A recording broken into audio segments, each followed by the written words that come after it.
Hello everyone, Charles Watts here, the Arsenal correspondent at Goal, joining you on Wednesday. We are nearly there now, just 3 days away until Arsenal return to action with that game against Leeds at the Emirates on Saturday. I will be there for that one, looking forward to it. If you could, I don't know, I'm not sure if I can look forward to games anymore at the moment. They're so nerve-wracking and tension-filled. I just kind of want them to be out of the way and know the result, but anyway, enough of that. I am looking forward to it. So, yeah, I will be there, so keep your eyes peeled for all that sort of stuff. Mikel Arteta's press conference ahead of that game against Leeds is on Friday at London Colney. I will be at that as well. So we'll get the very latest from him after the international break, find out how some players are and see what he's got to say ahead of that game against Leeds. Plenty to talk about in this video. We'll talk about the international break last night, some big nights for Arsenal players. We'll talk about Folarin Balogun. We'll talk about Arsene Wenger. Congratulations to Arsene Wenger, who's been inducted into the Premier League Hall of Fame. So we'll talk about that as well. But I wanted to start with Kieran Tierney because Kieran Tierney is... well, he's the talk of Scotland right now after that fabulous win for the Scots last night at Hampden against Spain, 2-0 winners. Scott McTominay scored both goals, but Kieran Tierney had a huge part to play in that win. He was absolutely fantastic at left back. The run he produced, beating Carvajal for the second goal was just brilliant. I'm sure you've seen it by now. It's all over Twitter and the internet. Just a lung-busting Tierney run down the left-hand side, absolutely destroying Carvajal as he got away. Cross came in, deflected in his path, and a really good finish by Scott McTominay. And it was a really top performance by Kieran Tierney. He did go off with about 15 minutes to go again after a challenge with who else? Rodri. Fingers crossed it's nothing. It doesn't look too bad. I don't know. I can't tell you now what the issue is with Kieran Tierney, if there is any issue or not. But he didn't go down the tunnel. I saw people saying he went down the tunnel. He didn't. He went and sat down on the bench. He was out on the pitch celebrating afterwards.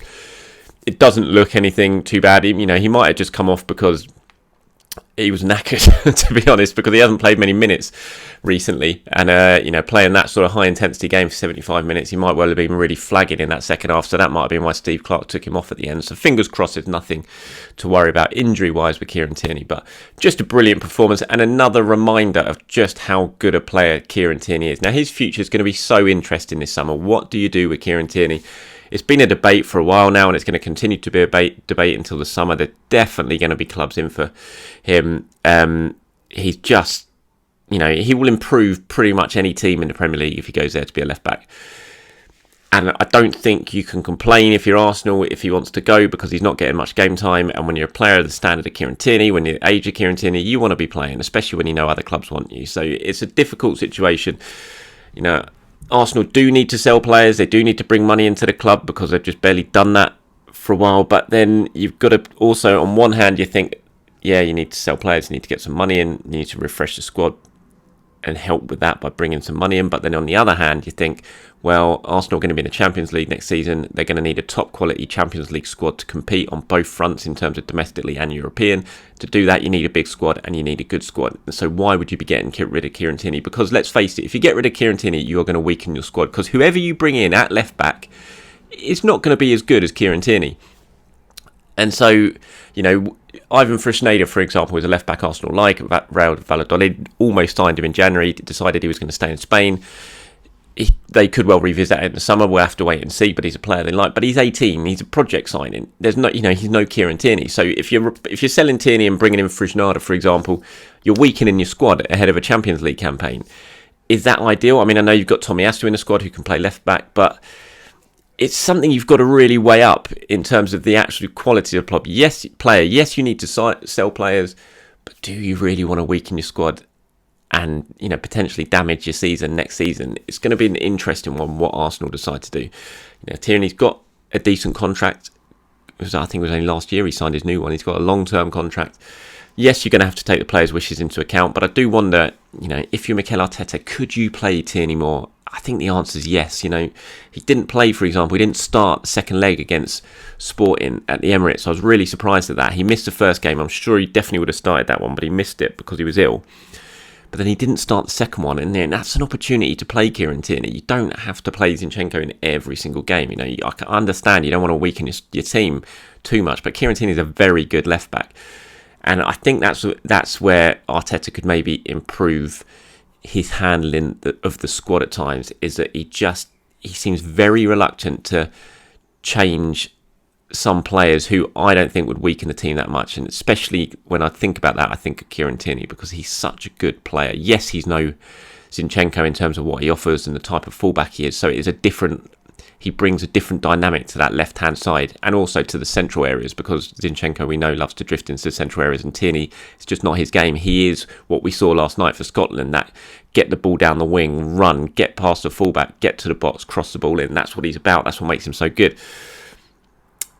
And so he does change things a little bit when he plays, but I don't think that's a reason not to play him. He's really struggled for minutes, and that has surprised me this season because he's been fit. It's not like he's been injured. We know Kieran Tierney's had his injury issues, but it hadn't really happened this season. So I do look at that and think, could Mikel have made him feel slightly more involved this season? And had he done that, would Tierney be more open to staying next season? To considering Arsenal are going to be in the Champions League, considering they're going to need an even bigger squad and a top quality squad. So it's an interesting one. We'll have to wait and see what happens. Maybe he will stay in the summer. Maybe he'll decide he does want to play in the Champions League at Arsenal. Maybe him and Mikel will sit down and discuss in terms of his lack of game time and whether that can be improved next season, even if Zinchenko does, as I'm sure he will, continue to be first choice in that position. Tierney's such a popular figure. You look on social yesterday when he did that, when he performed like that for Scotland, and just the sort of outpouring of love almost and adulation from Arsenal fans. He's such a popular player with a fan base. It is going to be a real shame if you let him go, especially if you let him go to another Premier League club, because as I said at the start of this, he'll make any Premier League team better. You give Kieran Tierney to Newcastle, who, let's face it, are going to be coming up on Arsenal's heels very soon, just because of the sheer amount of money they've got. It's going to happen, just like when Abramovich arrived at Chelsea. That was going to happen at some point. It happened pretty quickly, and the same's going to happen with Newcastle. We've got to accept it. That the money they've got, they're going to come right up, and they're going to be challenging for the title and for the Champions League year after year. So do you really want to be giving them Kieran Tierney when it's going to improve them next season? I'm not sure you do, but we'll have to. I keep saying it. We'll have to wait and see, because obviously this is all going to be decided in the summer. But it was great to see Tierney play like that yesterday. It was great to see him have a moment like that, because he's such a proud Scot as well. So it would have meant an awful lot to him. It did. You could see in his face it meant a lot for him.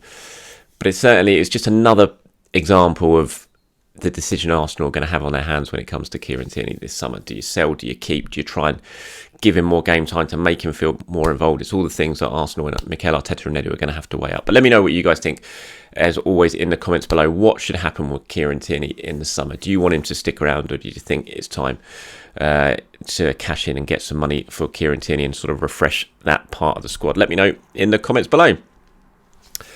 Elsewhere, just quickly rounding up the international break. Yesterday, Granit Xhaka played the full 90 for Switzerland, 3-0 win for them against Israel. Leandro Trossard played for Belgium in their really good 3-2 win against Germany. Trossard came on in the second half though, so it wasn't 90 minutes for him, which is good.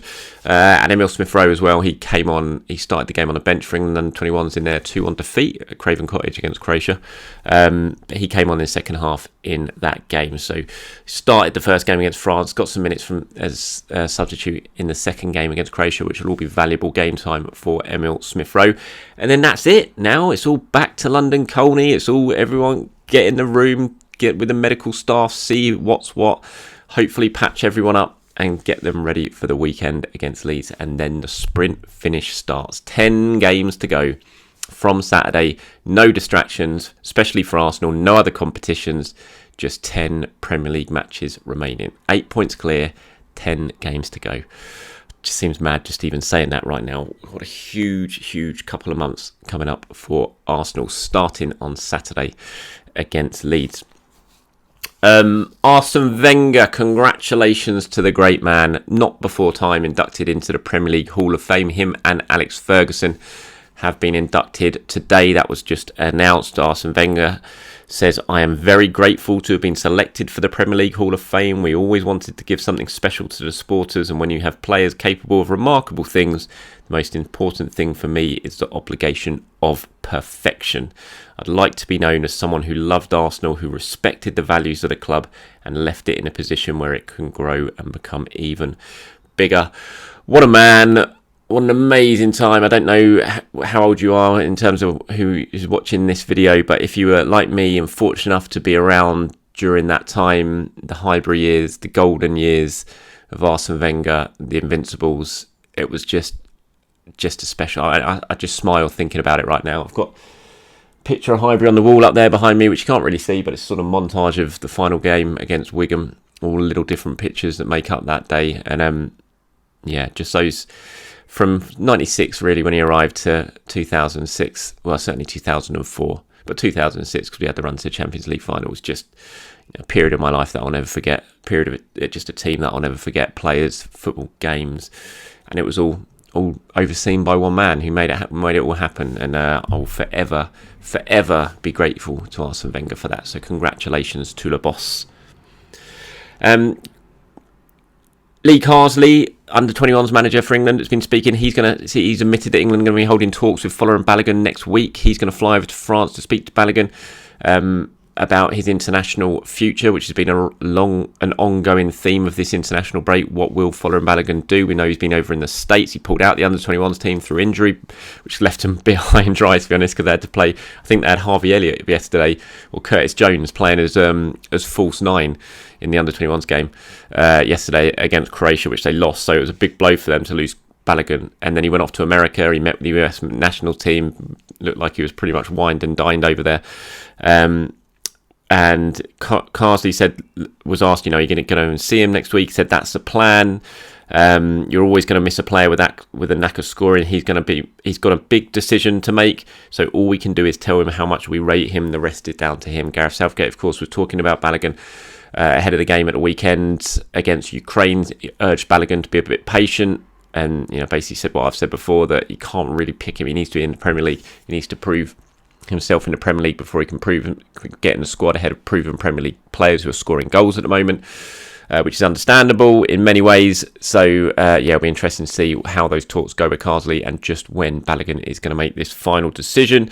Big night for the Arsenal ladies tonight. Arsenal women, of course, in Champions League action, the quarterfinal, second leg, massive game for them at the Emirates. Over 20,000 tickets sold now. Should be a really big occasion at the Emirates. 1-0 down after the first leg in Bayern. Still all to play for. Tough game for Arsenal, given the lack of Miedemar, given the lack of Beth Mead.